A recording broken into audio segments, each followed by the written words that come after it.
So I guess we'll start the meeting. It looks like it's pretty close to 3 o'clock. Tuesday, the 8th of February. Welcome. Do we have any public comments calling in? Okay, then. We'll move on to item number 3 then and jump right into fraud risk. Nothing to report. Okay, and into number 4. Investment reports? Okay. So the first sheet you have is the quarter ending December 2021 investment report. As of the 31st of December, we have $12,772,923 in unrestricted funds and $7,611,132 in restricted funds for a total of $20,384,000. And basically, those restricted funds are made up of COP project funds, assessment district revenue, and capital facility fees. So they're basically already committed. Or can only be used for certain purposes, Okay. yes. Can you tell me, are we at the cutoff date now for the use of, for the commitment of the 2018 COP? No, I talked to, because typically they want you to spend the funds within 3 years, which would have been December of 2021. I talked to bond counsel prior to that date saying, what do we have to have in place? They said that's just a guideline. They want it done in 3 years, but it's not a requirement. So even though we didn't have it committed at that time, we're still able to use that money, and right now it's all earmarked for the tank and booster project. For budgeting purposes, it's committed. Yes. Okay. Yep. On the unrestricted data, how's that compare to previous years? Is that about on par, or are we ahead or behind, or? Yeah, it's pretty flat. Okay. Thanks. Mm-hmm.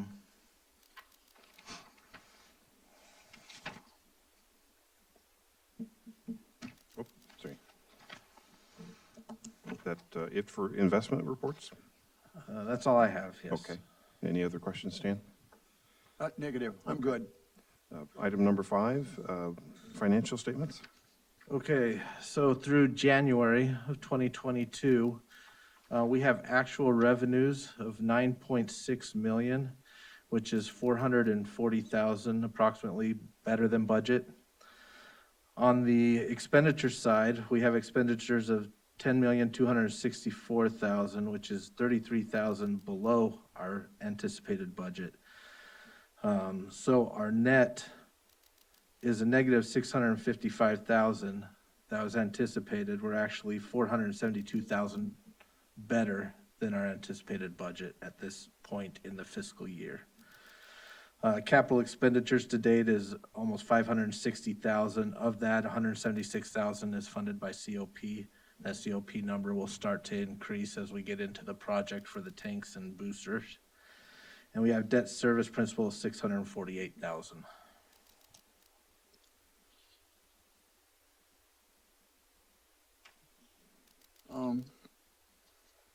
Can you tell me whether or not we have accrued now all of the money that was, or we have on here all of the money that was accrued by the end of the fiscal year, or is there still money coming in, or what's the status there? No, so that accrual took place, I believe, in September. So this is current as far as revenue. This is the number. Yeah. Oh, okay, we're in the middle of the fiscal year, not in, I was thinking Right. the GA fiscal year is January to January, okay. Yeah, we're July got to it. June. Yep. Yeah, we're good. Ignore that last question, if you would, please.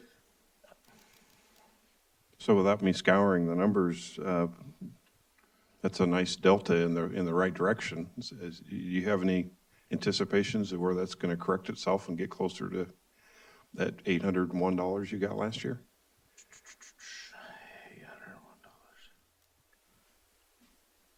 $801. So what do you mean? Sorry. I remember one of these reports we went through with you last year, you had it right on. Oh, well, as You're far as only the off delta, 800 bucks. yeah. So, this delta 472K, Yeah, so the expenditures, for the most part, are fairly even during the year. There's a little more activity in the summer months. As far as revenue, of course, we get a lot more revenue in the summer months than we do in the fall and winter. So that number will start gradually correcting itself by the end of the fiscal year, and we'll get to that positive net. okay. Thanks. Okay, kind of as an aside, are we still expecting to have the audit report at our next meeting? Yes, yep, From last year, right, yep, last fiscal year. that's scheduled for Monday's night's board meeting. Okay. Delinquent accounts? So in January, we have 347 accounts that would have been subject to lock-off for a past due amount of 376,000. So that's grown since the previous year, or previous month, and of course, the previous year. Those lock-offs are now scheduled to start taking place next week. We have opened the office this week to try to encourage more people to come in and sign up for payment arrangements. Because if they sign up for a payment arrangement, we're not gonna shut off their water as long as they abide by that. And it also stops the late fees from accruing. So, we're hoping that 347 is not the number this month that we will be terminating service on, and just encourage everyone to pay. Do all these accounts get treated the same way, or are the ones that have been delinquent longer get turned off first, or how's that work? It depends on the billing cycle. We do it by billing cycle, so, the billing cycle 2 will be the first one to be, being locked off. The lock-off, 48 actually go out Thursday, and then the lock-offs take place on Tuesday, I believe. But, yeah, so any of them that's delinquent for those 60 days prior in billing cycle 2 will begin the process. Okay. I'm a little surprised that we've still seen people adding to the list, because we've been pretty clear on what our intentions are. Right. Yeah. And to note, we have seen an increase in individuals prior to this week calling in to set up payment arrangements, and now this week actually coming in. So hopefully that number dwindles down. And people received plenty of notice. I mean, we knew that when we had an inkling that the moratorium was going to end in December, we sent a note out to everybody and said, hey, you need to come in and make a payment arrangement. So We've been talking about it at each board. we have been talking about it for at least 3 months, yes. Okay, so there shouldn't be any surprises. And we send a reminder out before we actually lock them off? Or put something on their door, hanger of some sort, or? Right, so we give them, first we put a notice on the bill, this last billing cycle, saying you got 30 days to set up a payment arrangement. 10 days prior, then we issue a notice of termination, and then 48 hours before we do the door hanger. That says you got 2 days. Okay. You might want to be prepared to give a detailed description of all that at the board meeting, so that everybody really knows, because I think it's fair, but, what's being done, and we need to do something. Right, We can't go on giving away free water. yeah, exactly. It's not fair to those of us who are paying our bill. Exactly, right, yep. And if they haven't bothered to even come forward and Yeah. Ask for relief, that's another thing. Okay, thank you for that. Accounts payable. So like every month, we've got 2 little packets here with the accounts payable, and just going through the kind of larger numbers. On the first page, of course, we have the IWV Groundwater Authority, where we paid $292,000.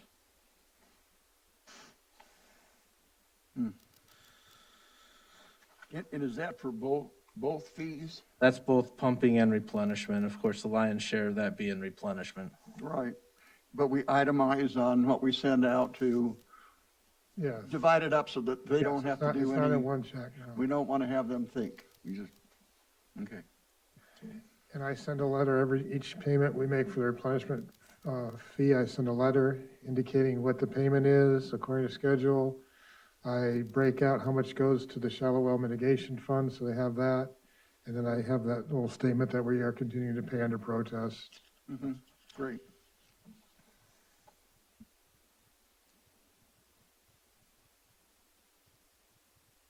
The following page, we have the Aqua JPIA for 72,000, which is the insurance payment. Best Drilling and Pump, 32,000, that's for work at well 33. Ferguson Waterworks, 27,000, that is for meter bases for the replacement project. Krager and Stewart, 80,000 for engineering work. McMurtry, Hartsock, Worth for 28,000, and Murphy and Everett's for 33,000. Of course, we all know attorneys and adjudication. The SWRCB Accounting Office, 47,000, that's our annual permit, I believe. Oops, I'm sorry, what was the last one? SWRC, State Water Resources Control Board, 47,000, that's for our annual permit. Oh, permit. Yep. So at the Aqua conference, they were projecting that the insurance premiums were going to go up noticeably this year. Do you have, You mean health for insurance? the JPIA, yeah. So this one here is the health insurance, but for our own liability insurance, we're filling out all the information right now so that Okay. they can Too give early us to what know. our premium is, yeah. Okay, thank you. I will mention, it's not on this run, but we received an invoice from McMurtry, Hartsock, and Worth that includes the next billing from Murphy and Everett's. That billing was around $58,000. It was a 32-page invoice, and over, I would say 90% or more of the little charges were fielding calls from people about the adjudication, with questions on adjudication, billed at one-tenth of an hour at $39.50, but it's 32 pages. Wow. A lot of people had questions, but Well, on one hand, that's good, but it also maybe indicates that people aren't looking at our website at the frequently asked questions either. Yeah. I still hear an awful lot of questions, being spoken about and asked about that people should have known 6 months ago. Yeah, I've been passing some of those directly on to Mr. Worth, and I don't know if those are getting into the facts or not, but there is still a lot of confusion out there. Well, there's still a lot of letters, I think, that haven't been delivered. I don't know how we address that.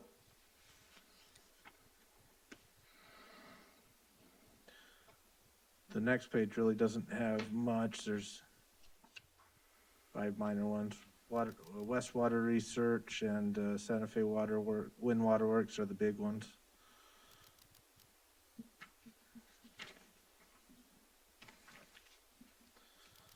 Okay. And the next set, nothing on the first page. Second one has ATSI for 9,700. That's for the SCADA system. Oops. Where? Last page. Last page. Last page. Oh.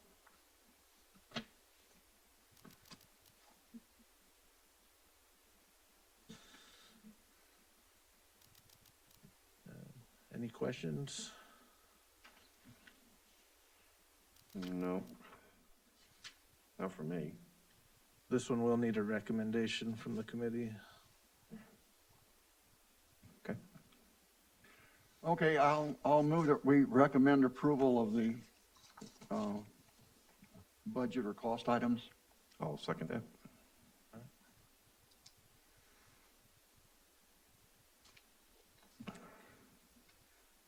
Closing comments or future agenda items?